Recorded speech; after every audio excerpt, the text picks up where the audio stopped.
परमेय संख्याओं के बारे में बात करेंगे, जिसे P बटे Q रूप में परिभाषित किया जाता है उसे परमेय संख्या कहते हैं।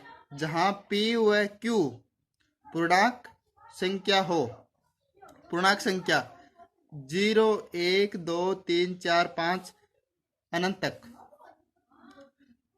जैसे P बटे Q है, P की जगह 0, 1, 2, 3, 4, 5, 6, 7, 8 अनंत तक कोई भी संख्या लिख सकते हैं। Q की जगह 1, 2, 3, 4, 5 अनंत तक कोई भी संख्या लिख सकते हैं, परंतु एक चीज ध्यान रखना, Q की जगह कभी 0 मत लिखना, ठीक है ना। अब हम बात कर परमेय संख्याएं देखिए बताते हैं। एग्जाम्पल देता हूँ। 3/4 एक परमेय संख्या है। जैसे आप बोलोगे कि सर ऊपर 7 लिख दो, नीचे 3 लिख दो, ये भी एक परमेय संख्या है। 1/5 भी एक परमेय संख्या है। 12/7 भी एक परमेय संख्या है। ऐसी कोई भी संख्या हो, वे सभी परमेय संख्याएं होती है। परमेय संख्याओं का योग करना सीखते हैं हम। जैसे हमारे को संख्या दी गई है 5/3 प्लस 4/3।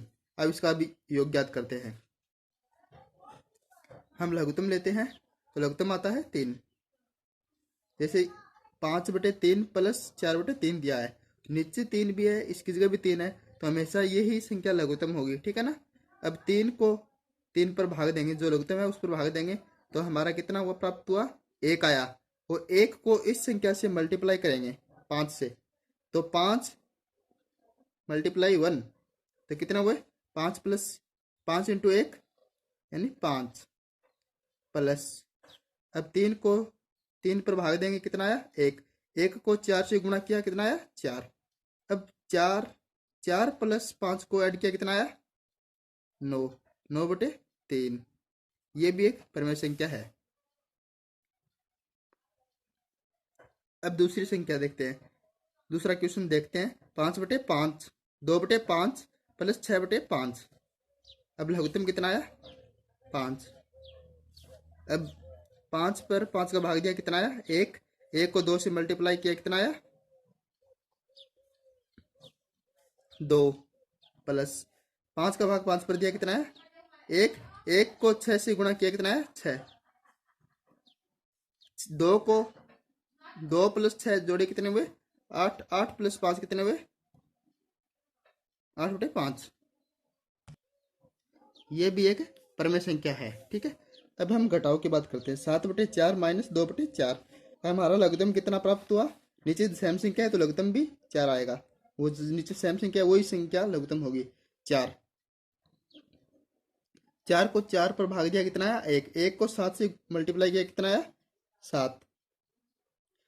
4 को 4 पर भाग दिया, कितना आया, 1। 1 को 2 से मल्टीप्लाई किया यानी गुणा किया, 2 को 1 से गुणा किया, कितना आया, 2। ये माइनस का चिन्ह, यहाँ पर जो चिन्ह होता है वही चिन्ह यहाँ पर लगाना है।